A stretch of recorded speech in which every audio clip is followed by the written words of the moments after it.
the Chinatown Project, and you're watching Lunch Break. It's a series where we sit down, share a meal, and get to know local Asian Americans making a difference in their communities. Today, I'm joined by Samuel Hyun. Sam, among many other titles, was a former chairperson of the Massachusetts Asian American Pacific Islander Commission, was also a former communications manager for Hate is a Virus, was also named one of Boston Globe's 2021 Bostonians of the Year, and is currently the political director for Sonia Chang Diaz's Run for Governor. Sam, it's a pleasure to have you today. I'm really thankful to be here and just excited to have the conversation. So yeah, looking forward to it. Yeah. All right, so Sam, when we first asked you to do this interview, we asked you what restaurant you wanted to, go to in Boston Chinatown, and you picked New Golden Gate Seafood Restaurant.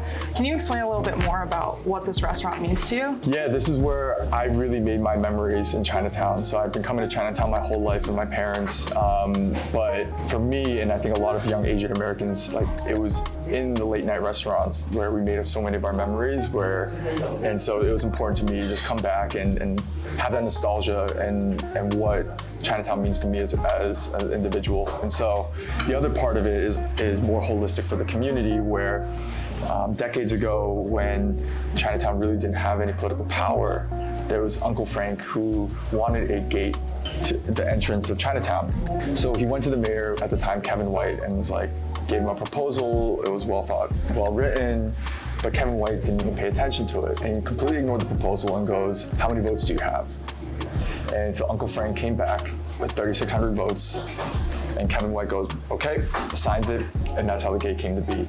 And so, not just the name of Golden Gate, but the personal memories of when I was younger, and where Chinatown has come from that time to where we are today. Yeah, so you mentioned how when you were younger, you and your family used to come to Boston Chinatown a lot, and I know that you grew up in Newton South. I'm from AB, rival high schools, but can you talk a little bit about your experience as a Korean American growing up in a predominantly white neighborhood? Yeah, it was tough, I'm not gonna lie. I think it was, a lot of the racism that was directed at me, and it's what I talk about. I think what people need to understand about, racism towards Asian Americans, it's not just the violence that we're seeing of actually being attacked and in that regard, but also a lot of it is death by 1,000 paper cuts. It's, not the first joke, not the second joke, the 100th joke, but the 1,000th joke that pushes you over the edge, right? And I think what a lot of folks don't understand is when you make that joke, they're like, oh, it's just a joke.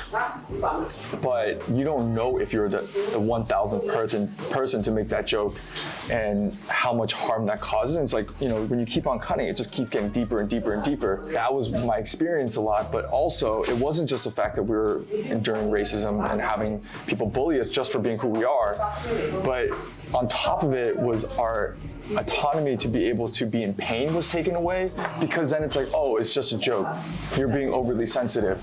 Why are you, I didn't mean it that way. And so us not even being allowed to feel that pain adds on top of what we're already enduring. And so then when we speak out and we act out, right, I would lose my shit, and I would fight someone, and I would be the one to get in trouble because I was the one who threw fists, not ever thinking about what caused me to do it. And I think that's something that a lot of Asian Americans that we feel. And so for you, when did you kind of come to this realization that I should be using my voice? Because I mean what you were saying before, right? We're not allowed to experience our feelings. And when I was a kid, getting all of these passive aggressive microaggressions, I don't think I really realized that they were racist. When did you come to this realization and then started using your voice for that? I think I always realized that it was racist, and it was trying to constantly speak up, but then nobody would defend me. I was isolated. Yeah. And after a while, you kind of just get to a point where what am I even doing here? And so you start internalizing a lot of it. And because we internalize it, we keep it inside. And I think a lot of it has to do with men not being allowed to also express ourselves. For me, I think I've always recognized it, but then it became, how do you do something about it? How do you, what are the words, how do you frame it, understand it, and then be able to do something about it and take a negative and turn it into a positive? Yeah. And you mentioned how, men can be more difficult. There's more barriers for you to actually express your emotions. And I think also for Asian men as well, you're often categorized as very feminine, right? So how have you been able to nurture your sensitive side and your emotions and being able to communicate that? I've always been that way. I think I've always, been someone who was emotional and someone who was, passionate, and maybe that's, something in Korean is what we call Han. But also, because of my experiences, definitely tried to overcompensate and like be hyper masculine and to be as a way of protection. It wasn't who I was naturally, but it was for me to be able to protect myself and fit in and just be able to do the things that I wanted to do without being bullied for it. Right. But then I think as I got older, and I said, you know what, like I'd much rather be judged for who I actually am than be judged for somebody that I'm not.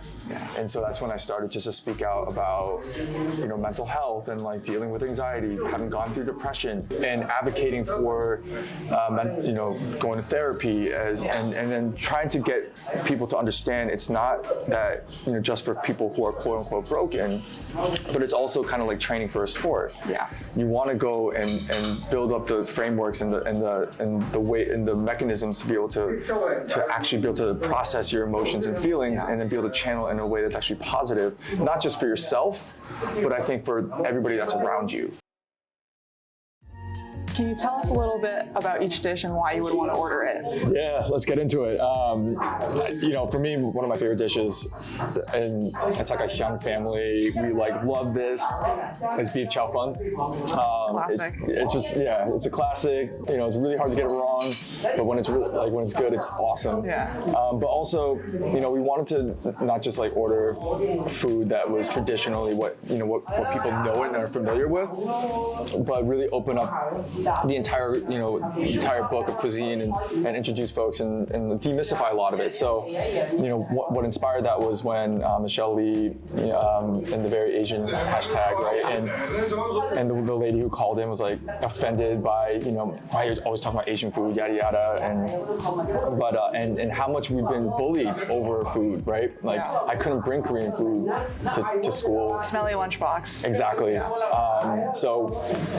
But it's about being unapologetically Asian, owning it, and just being like, look, this is what we like, this is our culture, this is for us. If you don't like it, it's not for you.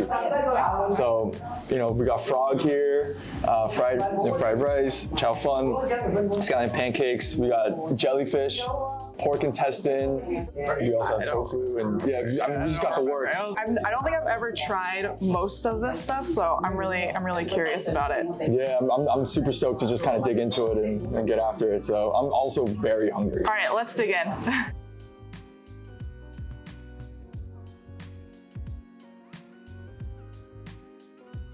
The thing about Koreans, we were, for so long, up until the past, 30, 40 years, we're an incredibly poor country.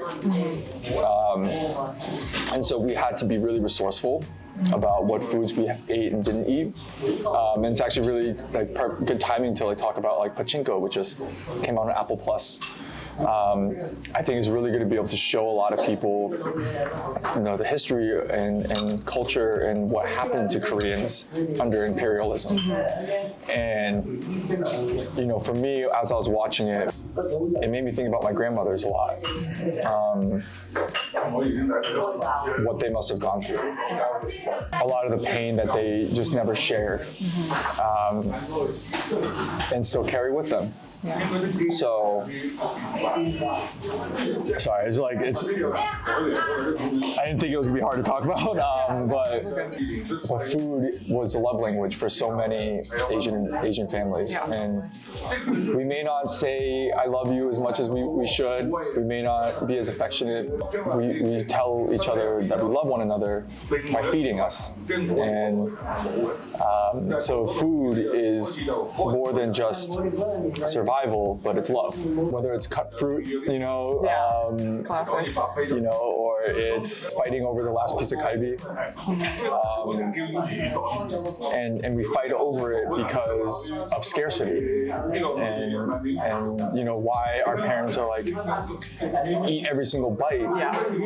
Scarcity. Why, my grandparents were so adamant about us speaking Korean, having a Korean name, was because it was almost taken away from us. That's what like Pachinko really highlights, is that pain, and it illustrates it in a way that I felt was so real and really captures a lot of emotions for a lot of people. In a time where cross-racial solidarity is really important, like what are steps that you're sort of taking in order to build that? The frog with the bones. Here, I'll give it a try. What does it taste like? Like chicken. Ooh, that soy sauce is good. And a lot of bones. A lot of bones.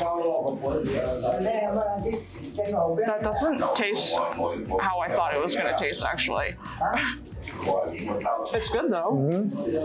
Yeah, so as we're talking about food is kind of this universal language, right, that we can all sort of bond and communicate through. And especially in a time where cross-racial solidarity is really important to form and develop. Are there any steps that you're taking in order to help bolster those relationships? Yeah, I think that's something I would love to see happen, is being able to have so like a food festival of sorts, and really highlighting the specific like ethnic restaurants, and inviting people from outside the community to come and understand us, and that's our love language, right? And then once they come here, then we'll go there. We'll have Asian Americans go and dine at Black-owned restaurants. Go to a Jamaican restaurant, have soul food, or go into the Latinx community and go have Mexican food, Ecuadorian food, El Salvadorian food, because it's all different. It's not all the same. And then being able to understand one another. And so hopefully by that sharing of culture, sharing of food, we can really start to open up the conversation, right?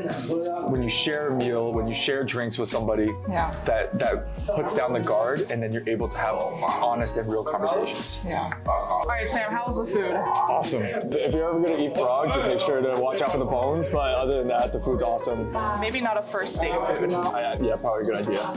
Yeah, so, I've actually been following you on social media for a really long time, since the pandemic, and one thing I've always noticed is you always credit your mom for, really helping to develop your identity as well. Can you talk about the impact that she's had on your life a little bit more? Yeah, my mom is, I think like so many of our parents, like the reason why we're able to do what we do, and what she's sacrificed and what she's gone through to get to this point, and her dedication to public service. Without forcing it on me, but just showing me through action, and the emphasis that talk is cheap.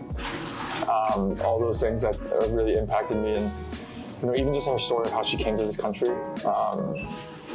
She worked in tech as a computer programmer in Korea, and at the time, she was offered either a promotion or a salary raise, and my mom was like, "No, I want both." And it was because she's like, I know I deserved it, I know I earned it, but also to set a precedent that women don't have to pick between one or the other, that if we deserve it, we should get it.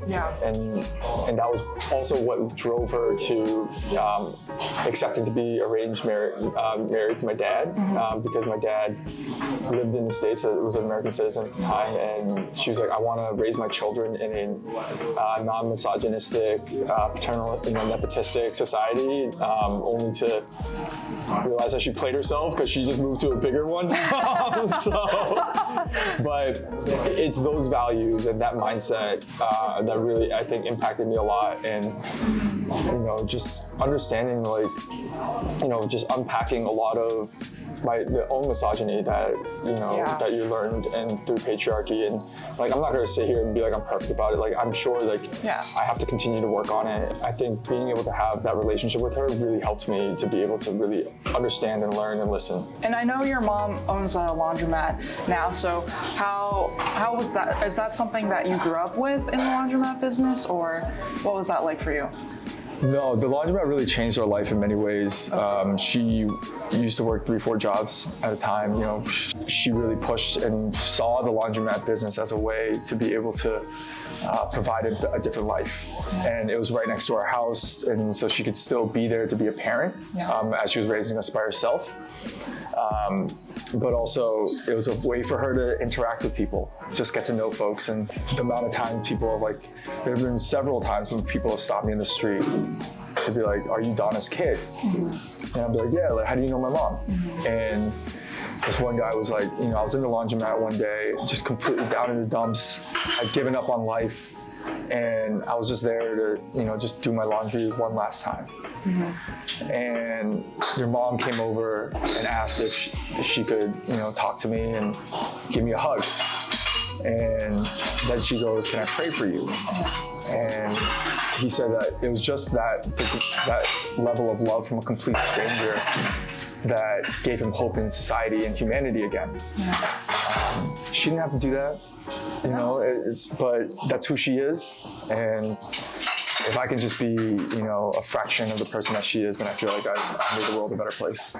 Wow, that's a really powerful story. How do you plan on, continuing the legacy of your mother? I think just, trying to be where I can make the most impact, and if that's in government, then that's in government. If it's nonprofit work, it's nonprofit work, but. I think what I've tried to do in my career is listen and be where I'm needed, and then if I'm not needed and it's time for me to step away or step down, to do that, to be able to create space for other people. And so not to just sit there and hold on to positions of power just because the power that comes along with it, which was a big driving factor for why I stepped down as chair. I had taken it where I was supposed to take it, and it was just time for someone else to have that opportunity.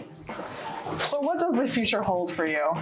When I was younger, I was dead set on running for office. That was something that I was 100% dead set on doing, and for 10 years that was what my focus was on. But now I don't know. It really just comes down to where the universe tells me I need to be. Just try to impact people in the best way that I can. But also, at the same time, I have a lot to learn and I have a lot to grow. There's a lot of things that I have to do better at, and there's a lot of things that I have to learn and understand better. So, I don't know. We'll see. Totally. And if I have one last question for you while we wrap this interview up, and that is, if you were writing an autobiography, what would you title this chapter of your life? Oh man, I feel like it's still being written. So much of my life has changed. Untitled. Yeah.